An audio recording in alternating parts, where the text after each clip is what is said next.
प्रिय विद्यार्थियों, मैं doctor Vinita Nirban, MLV government college Bhilwara. पूर्व के व्याख्यान में हमने भारत में मुद्रा आपूर्ति की पुरानी चार अवधारणाओं का अध्ययन किया था और मुद्रा की पूर्ति के अर्थ के बारे में अध्ययन किया था। आज उसी कड़ी में हम भारत में मुद्रा आपूर्ति की 4 नई अवधारणाओं के बारे में अध्ययन करेंगे। भारतीय रिजर्व बैंक RBI द्वारा गठित कार्यकारी दल की सिफारिशों पर रिजर्व बैंक अर्थात RBI ने मुद्रा आपूर्ति की अवधारणाओं को नए सिरे से परिभाषित किया। परिणाम स्वरूप मुद्रा आपूर्ति की पुरानी अवधारणाओं M1, M2, M3 तथा M4 के स्थान पर नई 4 अवधारणाओं M0, M1, M2, M3 का प्रतिपादन किया गया, जो निम्न प्रकार है। मौद्रिक समूह के अंतर्गत M0, इसकी गणना निम्न मदों का समावेश करते हुए की जाती है। M0 में चलन में करेंसी, दूसरा रिजर्व बैंक के पास जमाएं, तीसरा रिजर्व बैंक की अन्य जमाएं और M1 में जनता के पास करेंसी, बैंकों के पास मांग जमाएं और रिजर्व बैंक के पास अन्य जमाएं। अर्थात उपरोक्त गणना में मुद्रा की पूर्ति M अवधारणा में कोई परिवर्तन नहीं किया गया, इसे पूर्ववत ही रखा गया है। M2 की गणना में पूर्व की पोस्ट ऑफिस की बचत बैंक जमाएं हटाकर कई नई मदों को जोड़ा गया, जो निम्न है।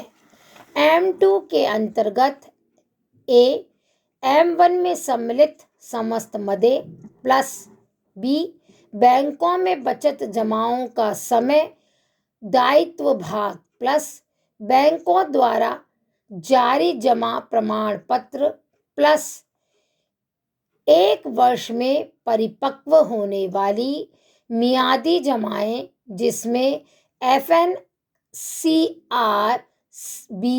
जमाओं को हटाते हुए सम्मिलित किया गया। अर्थात M2 is equal to currency with the public plus current deposits with the banking system or other deposits with the RBI plus term deposit excluding ECNRB deposits with a contractual maturity up to and including 1 year with the banking system.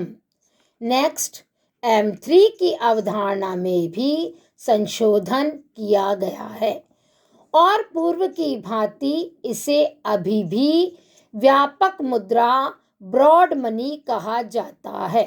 इसकी गणना में निम्नलिखित मदों का समावेश होता है। M3 is equal to M2 plus बैंकों के पास 1 वर्ष से अधिक मियादी जमाओं को छोड़ और FCNRB जमाओं को छोड़कर प्लस बैंकिंग व्यवस्था की मांग उधार। यहाँ पर मुख्य बात यह है कि M3 is equal to M2 plus term deposits reducing FCNRB deposits with contractual maturity of other 1 year with the banking system plus call borrowings of the banking system। यहाँ पर मुख्य बात यह है कि मुद्रा आपूर्ति की नई अवधारणाओं में M4 की अवधारणा को समाप्त कर दिया गया है। भारत की मुद्रा आपूर्ति की 4 नई अवधारणाओं के ए पार्ट मौद्रिक समूह के अंतर्गत हमने M0, M1, M2, M3 का अध्ययन किया और बी पार्ट में तरलता समूह, इसके साथ ही जिसके अंतर्गत हम रिजर्व बैंक द्वारा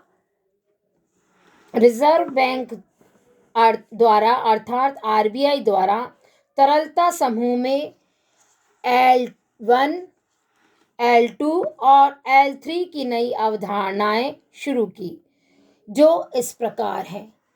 अर्थात तरलता समूह में उन्होंने M1 के स्थान पर L1, M2 के स्थान पर L2 और M3 के स्थान पर L3 की व्याख्या की, जो इस प्रकार है। L1 में नया M3 प्लस पोस्ट ऑफिस बचत बैंकों की समस्त जमाएं राष्ट्रीय बचत पत्रों को छोड़कर, L2 के अंतर्गत L1 प्लस मियादी उधार देने वाली संस्थाओं एवं पुनर्वित्त संस्थाओं के पास मियादी जमाएं प्लस वित्तीय संस्थाओं द्वारा मियादी उधार प्लस वित्तीय संस्थाओं द्वारा जारी जमा प्रमाण पत्र अर्थात CDS।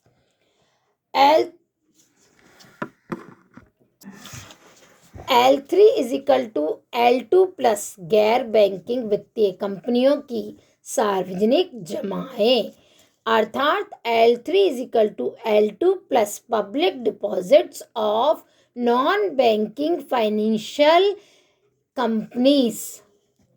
नेक्स्ट है मुद्रा की आपूर्ति के प्रमुख स्रोत अर्थात main sources of money supply. Bharat में मुद्रा आपूर्ति के प्रमुख स्रोत हैं भारतीय रिजर्व बैंक द्वारा निर्गमित मुद्रा, केंद्र सरकार द्वारा जारी मुद्रा और बैंकों के पास जमा राशियां, जिसके अंतर्गत मांग जमाएं, डिमांड डिपॉजिट्स, समयावधि जमाएं, टाइम डिपॉजिट्स और टर्म डिपॉजिट्स। मुद्रा की आपूर्ति के प्रमुख स्रोत।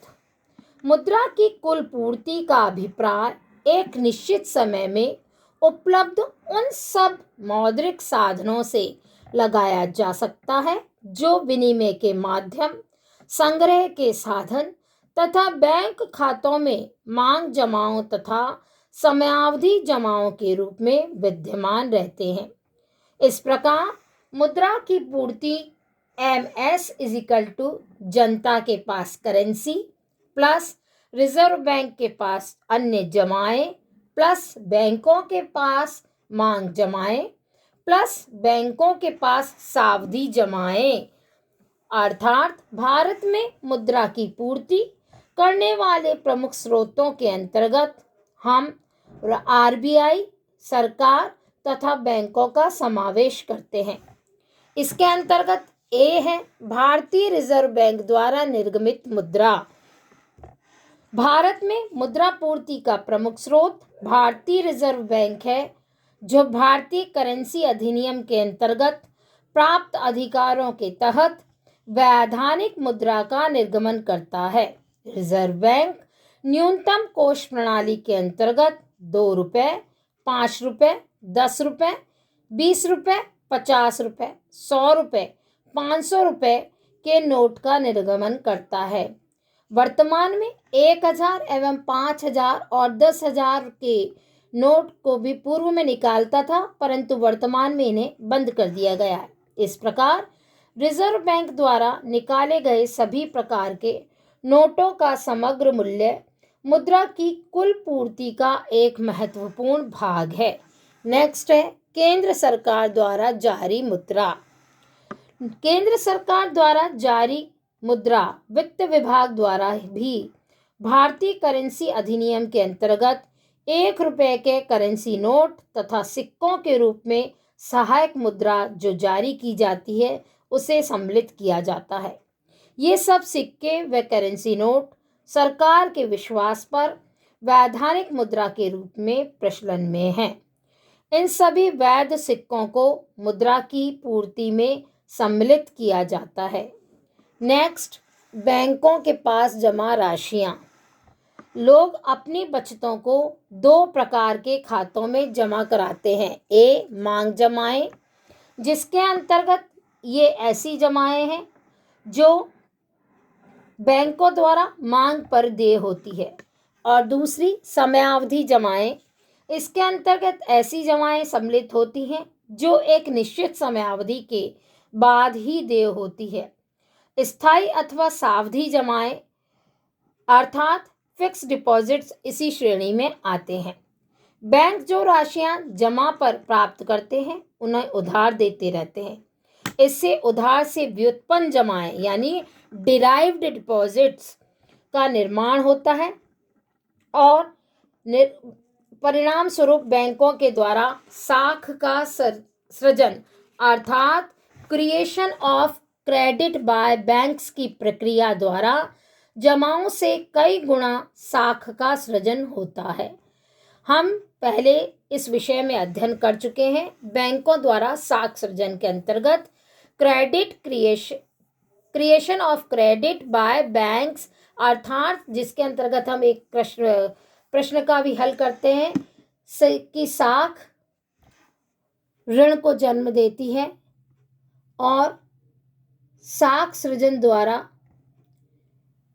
अत्यधिक मुद्रा का निर्माण होता है। इस प्रकार बैंकों के पास मांग जमाएं तथा समयावधि जमाओं से मुद्रा की पूर्ति में हुई वृद्धि भी मुद्रा पूर्ति का प्रमुख स्रोत मानी जाती है। आते हैं, आज हमने भारत में मुद्रा आपूर्ति की नई अवधारणाओं के बारे में अध्ययन किया। पूर्व के व्याख्यान में हम भारत में मुद्रा आपूर्ति की पुरानी अवधारणाओं के बारे में अध्ययन कर चुके हैं। पुरानी अवधारणाओं में M1, M2, M3 एवं M4 की व्याख्या की गई थी, जबकि नई अवधारणा में हमने M0, M1, M2 और M3 की व्याख्या को बताया है।